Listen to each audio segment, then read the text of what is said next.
Today we are going to read Qin Ping and his magic axe, and if you'd like to join me for an activity afterwards, we will be making a Chinese dragon out of almost entirely recycled materials.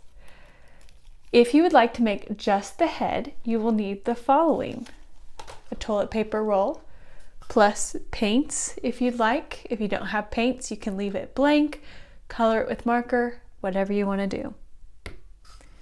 You will need an old magazine.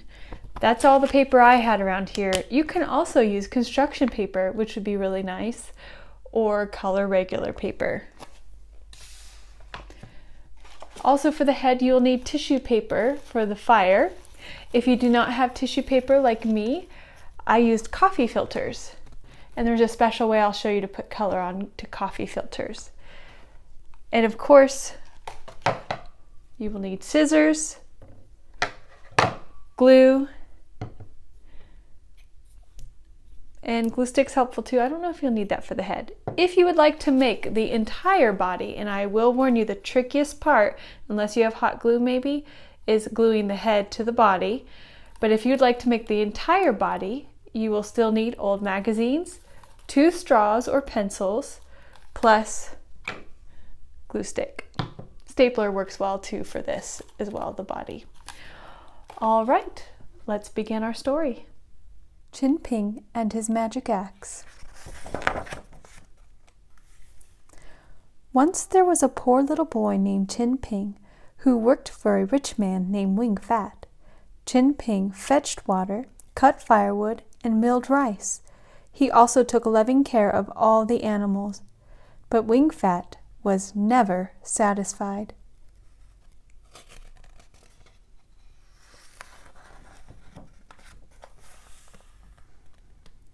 One bitterly cold day, Qin Ping was sent to collect firewood in the mountains. He carried his axe and a pole across his shoulder.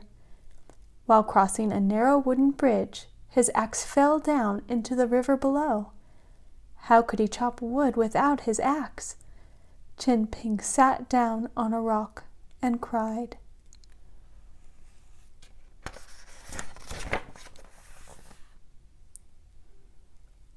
All of a sudden, an old man with a long white beard appeared, followed by many wondrous animals. "Why are you crying, my boy?" the old man asked.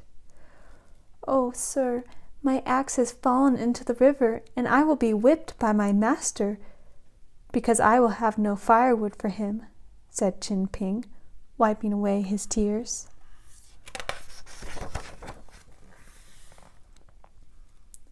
"Don't cry any more," replied the old man. "I will bring it back for you." So saying, the old man jumped into the river and came up with an axe. "Is this your axe?" the old man asked. Qin Ping looked at it very hard.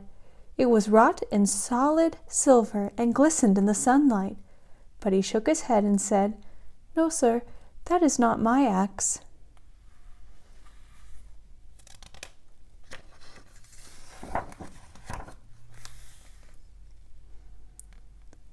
The old man dove into the river again and came up with a different axe. This one was finely crafted in shining gold and dazzled in the sunlight. But Qin Ping shook his head and said, "That is not mine either."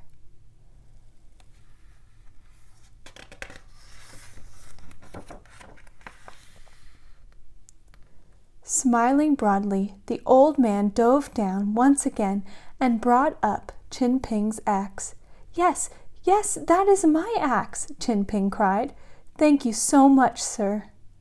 "Because you are such an honest boy," the old man said, "good luck will always be yours. And do not be surprised," he added, "if you find that your axe to be much more of a treasure than the others." With that, the old man disappeared as suddenly as he came.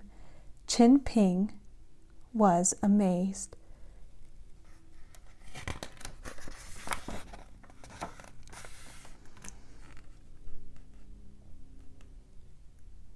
Then the boy remembered the chores he had to do for Wing Fat and ran up the mountain.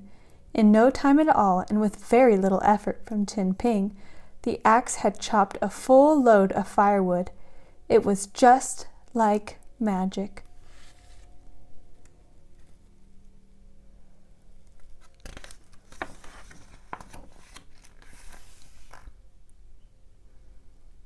When Chin Ping came home, Wing Fat was ready to scold him, but Chin Ping was so excited that he burst out with the whole story of his adventure and all the wonders of his magic axe.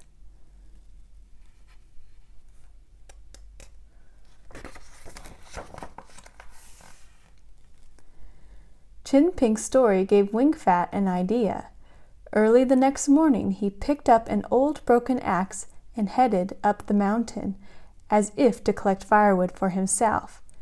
When he reached the bridge, he deliberately threw the axe into the river, sat down on a rock, and cried as loudly as possible.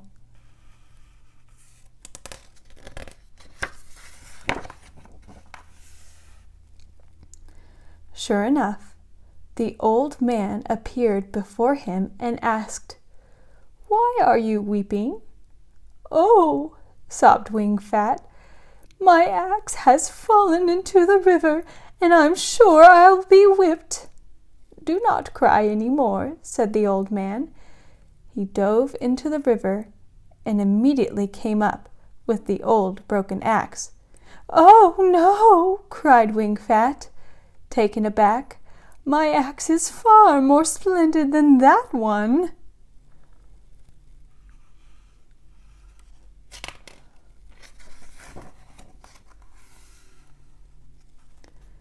Again the old man dove down and came up with the silver axe.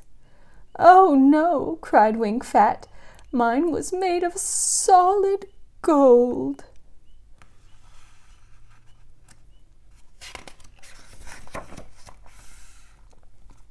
The old man dove down again and came up with the brilliant gold axe.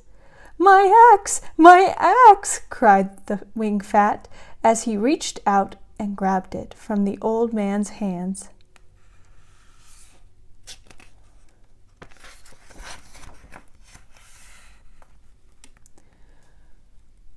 Wing Fat was thinking of all the things he would buy from the sale of the golden axe. He was so happy that when he came to the narrow wooden bridge that he jumped up and down for joy. But he was so fat that the ropes snapped and he fell down into the river below. Since that day, no one has ever seen Wing Fat again.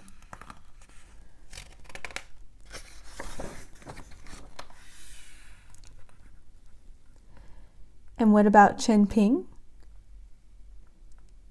His magic axe chopped so much wood all by itself that Chin Ping was able to supply all the villagers with firewood, take care of his beloved animals, and live happily ever after. The end. Okay, for the head of the dragon, if you would like to paint it, I think this one I will make yellow this time. The easiest way I found is just to take paint, a glob of paint, or you can use a paint tray. Just put some on there. This is one item I forgot to add. You can use a paintbrush, a smaller one. I just happen to have a bigger one. If you don't have a paintbrush, a sponge would probably work fine. And you're just going to carefully spread it around. I like to do this first because it gives it time to dry. So the next part I'm going to do is the fire or the streams. If you have crepe paper or tissue paper, that works nicely.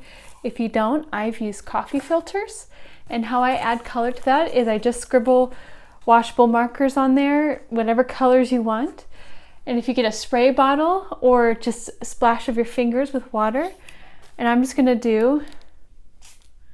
make sure it's on spray mode. This is what I use to spray my dog if she disobeys. Okay, and I'm just gonna do a couple sprays, maybe like 4. Just make sure it's all a little bit wet. And and I'm going to let that dry. You'll see the colors will start to bleed a little bit. If you were to make the body here, construction paper would be really nice to use 2 different colors. But if you don't have construction paper, magazines work well, old calendars, regular white paper would be just fine. But something colorful would stand out just a little bit more. So I'm going to rip out 2 pages of my magazine. Something as close to paper size as possible.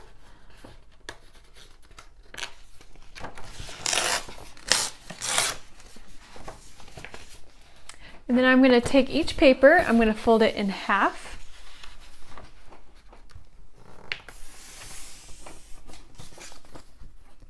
Just like that. And then I'm going to take the edges and I'm going to fold it in to touch that middle fold. Do you see that?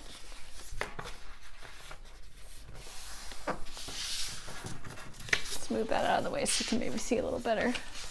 I'm going to take that and it's going to touch the other side just like that. I prefer to do it like that. I feel like it's a little easier, so it's basically folded into fourths. Another way to do that, which also works, is folding it in half like this, and then folding it in half again if you find that first way a little bit tricky. So if you fold it, take that, fold it in half again. Basically folding it in half like a hot dog 2 times. But the idea is when you unfold it, there'll be 4 tall pieces. And then you're going to cut out each of those pieces. Okay, so I zoomed you in a little closer so you can see a little better.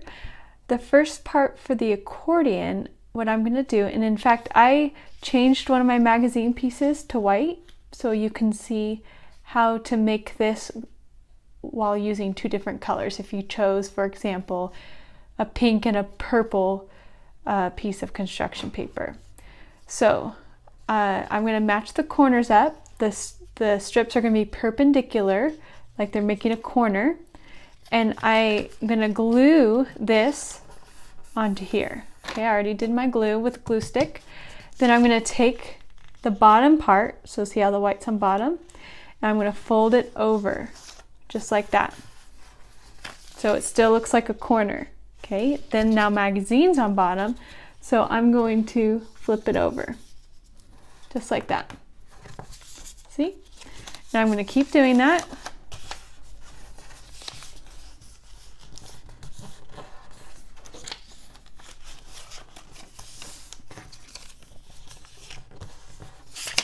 Till I get to a place where this looks like it's getting too short. And once it looks like it's getting too short on the side, I'm just going to glue another piece on. So on this magazine, I'm going to glue another magazine.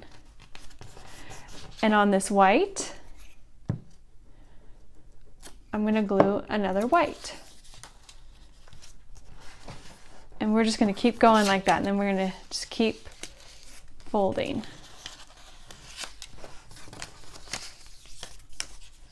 So this part takes a little while, but this is a really neat skill because you can make a lot of different animals with this.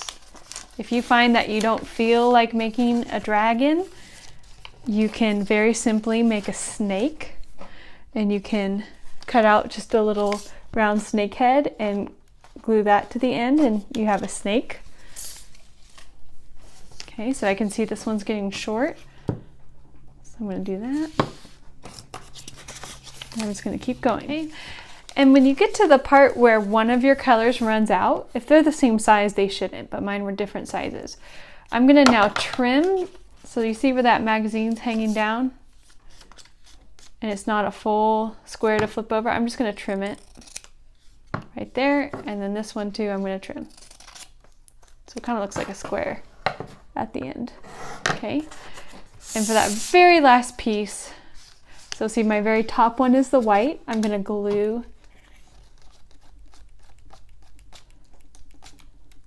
the white down.